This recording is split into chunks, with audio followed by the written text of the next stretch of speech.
जो आपने कहा कि पाकिस्तान में ई कॉमर्स बहुत ज़्यादा तेज़ी से ऊपर जा रही है और आप सबसे अच्छा काम कर रहे हैं ई कॉमर्स में, शायद आप 2024 के लीडर भी इसमें बन जाएंगे। सर ये सवाल ये है कि मतलब पाकिस्तान में जो प्रॉब्लम्स आ रही हैं हमें ई कॉमर्स में, जी मतलब जैसे फायरवॉल लग गई, उसके बाद दूसरी तीसरी प्रॉब्लम्स बहुत ज़्यादा आ रही हैं, जैसे हम पेपाल पे अकाउंट नहीं बना सकते और अमेज़ोन का यहाँ से नहीं बना सकते। लीडर तो आप ही मुझे सिर्फ नज़र आ रहे हैं कि जो इन कामों पे वर्क करेंगे, तो इसके बारे में हमें कुछ करना चाहिए।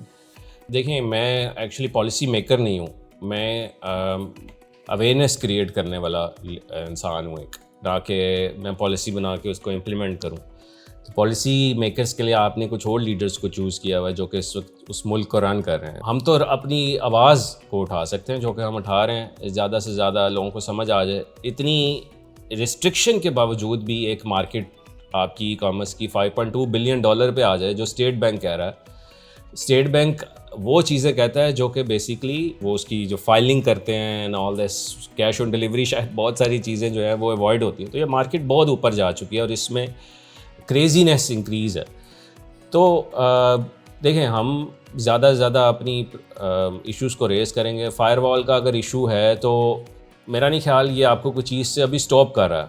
इंटरनेट डाउन भी है तो वो थोड़ी देर के लिए, शायद 1-2 घंटों के लिए मे बी थोड़ा सा स्लो हो जाता है, पहले से बहुत बेहतर है।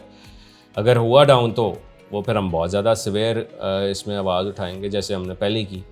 लेकिन मेरा नहीं ख्याल अब ये चीज़ें हमें स्टॉप करनी चाहिए कि जो कि इस वजह से कि हम कहें कि जी इंटरनेट स्लो है, फायरवॉल है, मतलब let it be. Basically we will continue with our own ways. इस सब के बावजूद होते हुए हम तीसरे चौथे नंबर पर दुनिया में फ्रीलांसर्स कम्युनिटी हैं। तो और इस सब मतलब और क्या चाहिए, तो उनको नज़र आना चाहिए ना जो पॉलिसी मेकर हैं। ये वही बात है कि आप इसमें क्या है, डिस्ट्रैक्शन है, ये डिस्ट्रैक्शन है इन चीज़ों की कि ये हो रहा है वो हो रहा है, क्योंकि आप सोशल मीडिया पे देख रहे हैं, जिसका जो दिल चाहता है लिख ही जाता है, राइट, क्योंकि कोई कंट्रोल ही नहीं ना है। तो फायरवॉल इज़ वेरी इंपॉर्टेंट, मैं समझता हूँ ये ज़रूर होनी चाहिए, क्योंकि जिस भी मुल्क की सिक्योरिटी का ख़तरा हो वहाँ पे ऐसी चीज़ें होनी चाहिए। क्योंकि पिछले दिनों भी कोई वाक़या देखा हमने और उसमें कोई कह रहा न्यूज़ सही है, कोई नहीं है, क्योंकि शेयरिंग तो खुद ही चलती जा रही है ना, क्योंकि कोई रोकने वाला ही नहीं है, कोई रूल ही नहीं है। तो इसलिए फायरवॉल इज़ इम्पॉर्टेंट। लेकिन ये गलत है कि एक ऐसा मीटर लगा हुआ है जहाँ पर एक स्विच भी लगाओ तो वो सड़ जाए। तो आपने पाकिस्तान के इंफ्रास्ट्रक्चर पे ऐसी फायरवॉल लगा दी जो कि सपोर्ट ही नहीं कर सकती उस इंफ्रास्ट्रक्चर को, क्योंकि स्पीड इतनी स्लो है।